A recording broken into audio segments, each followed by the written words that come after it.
రాష్ట్ర గృహ నిర్మాణ సమాచార పౌర సంబంధాల శాఖ మంత్రిగా కొలుసు పార్థసారథి బాధ్యతలు చేపట్టారు. ఈ మేరకు అమరావతి సచివాలయం 5వ బ్లాక్ గ్రౌండ్ ఫ్లోర్లో గృహ నిర్మాణ శాఖ ప్రత్యేక ప్రధాన కార్యదర్శి ఛాంబర్లో రాష్ట్ర మంత్రిగా బాధ్యతలు స్వీకరించారు. పండితుల వేద మంత్రాల మధ్య తన సీటులో ఆసీనులై మంత్రిగా బాధ్యతలు తీసుకున్నారు. మంత్రిగా బాధ్యతలు చేపట్టేందుకు సతీసమేతంగా రాష్ట్ర సచివాలయంకు విచ్చేసిన ఆయనకు గృహ నిర్మాణ సమాచార పౌర సంబంధాల శాఖల అధికారులు ఘన స్వాగతం పలికారు.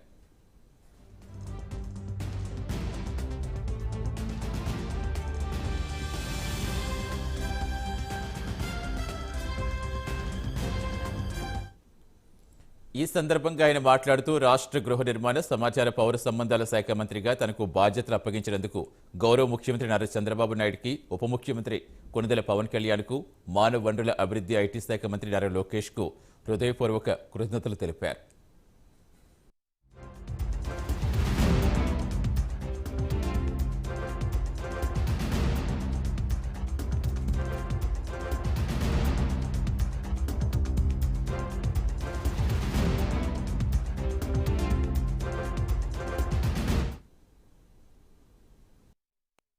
లబ్ధిదారులకు ఉన్న సమస్యల్ని పరిష్కరించడానికి, వాళ్ళకి రకరకాల సమస్యలు, ఏదో మెటీరియల్ సక్రమంగా అందట్లేదనో, లేకపోతే లేఅవుట్లు స్థలాన్ని కేటాయించినా కూడా మాకు స్థలాన్ని చూపించలేదనో, రకరకాల సమస్యలతో మరి ఈ స్కీమ్ కొంత కుంటుపడిన, గత ప్రభుత్వం పర్యవేక్షణ, ఎఫెక్టివ్ పర్యవేక్షణ లేకపోవడం మూలంగా కొంత కుంటుపడిందనే అభిప్రాయం ప్రజల్లో ఉంది.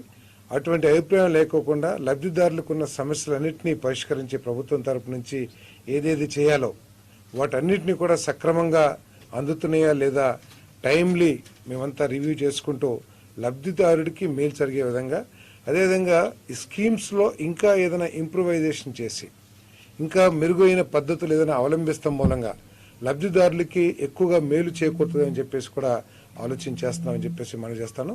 మరి చంద్రబాబు నాయుడు గారి నాయకత్వంలో దీని మీద సమీక్ష చేసి ఇంకా ఈ హౌసింగ్ డిపార్ట్మెంట్లో ఎటువంటి నిర్ణయాలు తీసుకోవచ్చు, అయితే నిర్మాణంలో ఏ విధంగా ఇంప్రూవ్ చేయొచ్చు, ఇవన్నీ కూడా కూలంకషంగా ముఖ్యమంత్రి గారితో చర్చించి తగు చర్యలు తీసుకుని లబ్ధిదారులకి ఎక్కువగా మేలు జరిగేటట్టు చేస్తామని చెప్పేసి మనం చేస్తాం.